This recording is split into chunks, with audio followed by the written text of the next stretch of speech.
is Grace Wanura, and this is the Channel Horse Pro, dedicated to empowering the amateur horse athlete and supporting the budding professional. Today, I'm honored and thrilled to be interviewing 14-year-old junior rider Emma Callanan from Tewksbury, New Jersey, and Hart Farm. Emma has had a successful hunter, jumper, and equitation career already and has big plans for her future, I know. Emma, how are you today? Can you tell everyone how long you've been riding? My whole life since I was born. And so when you say that, what does that mean? Well, since I can remember, I've been on a horse. I can't remember a year that I haven't been riding. Excellent. And so obviously you started with ponies. And obviously you come from a riding family. That is terrific. Now listen, everybody out there assumes that you're going to be having a full-time riding job or a full-time day riding. How do you go to school? So in school, when I'm home, kind of the off seasons through September, August, I go to public school. I go to Voorhees High School, which is in New Jersey. It's like 20 minutes from my house.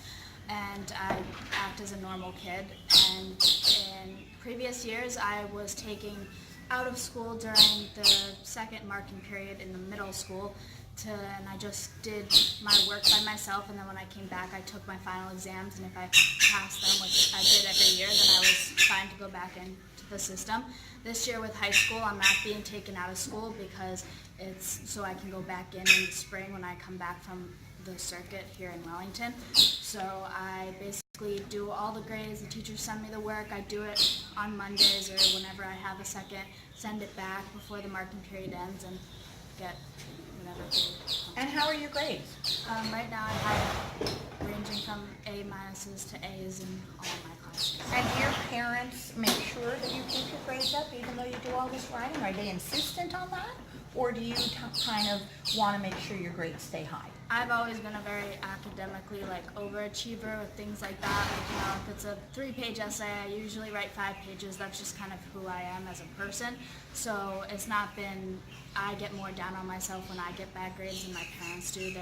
They want me, of course, to keep my grades up, and the horses would get taken if they're lower, but they're ranging for more like B's than A's. That's so you're the overachiever. Yeah. And how many horses do you ride in a day? So in addition to all your schoolwork, how many horses do you ride in a day? Well, right now I am riding a working student rider for Shane Sweetnam and Sweet Oak. So with also my mom's horses here at Hart Farm, I also ride for them. So ranging from 10 to 15 horses a day is usually what I do.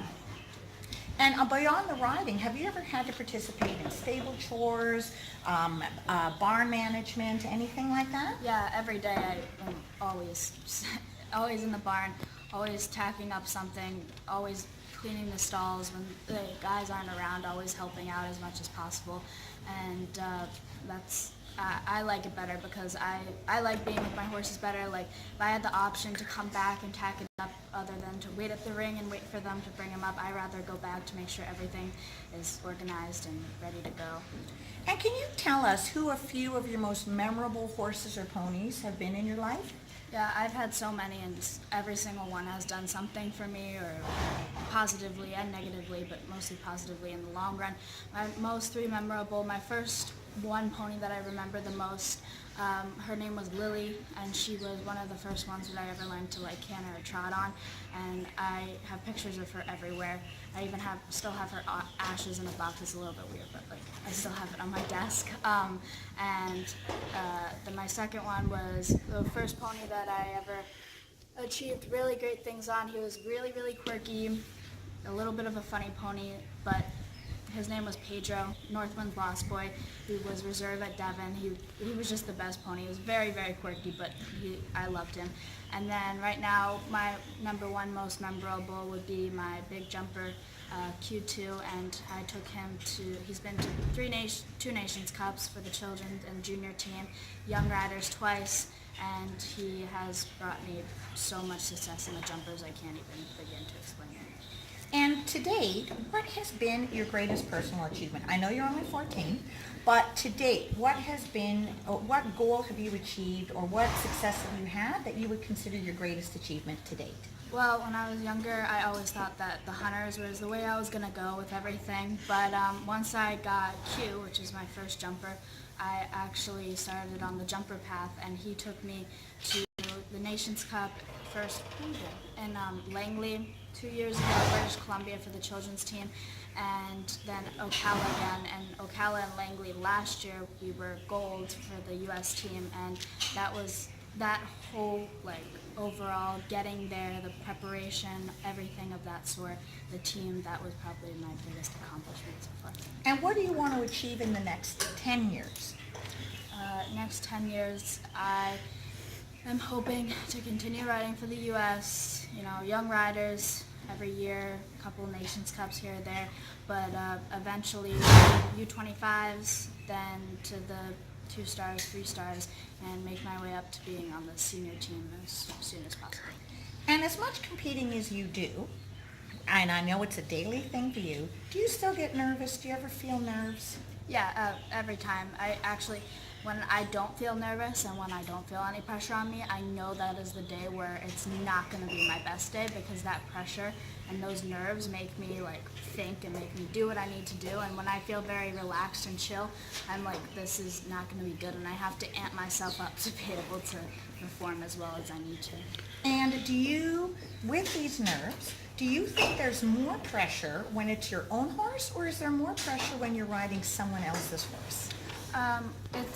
It's a very different type of pressure. It's more, you can get really down on yourself when you're riding somebody else's horse, when you mess up or something like that, and you want them to continue allowing you to ride their horses, so you have to make sure that you're always respectful, and if something goes wrong, even if it's never the horse's fault, but even if it's something with that, you have to make sure that you take care of it personally. So yeah, it's a different kind of pressure, and I would say it's kind of more pressure personally, more outside the ring when you're riding other people's horses, because with your horse, if something goes wrong, like with the bridle or with this or with that, you can always tweak something, you can always make something better, and when you go home, you can always fix it. When it's somebody else's horse, you're not always sure, so you have to make sure you know what you have in the ring. And finally, Emma, can you name me 2 or 3 mentors that have been instrumental to getting you where you are today? Yeah, so I've trained with a lot of people, and it's a really, really helpful thing to be able to train with as many people as possible, because it really gives you so many different ways of thinking of how you're riding in the ring. My 2 most would probably be, of course, my mom, who started me in this and who has always been a huge part of my life with this. Another one would probably be Ann Krasinski at Market Street, and she really has, I went to her years and years ago to do a lesson, and the first time I ever rode with her, she scared me a little bit.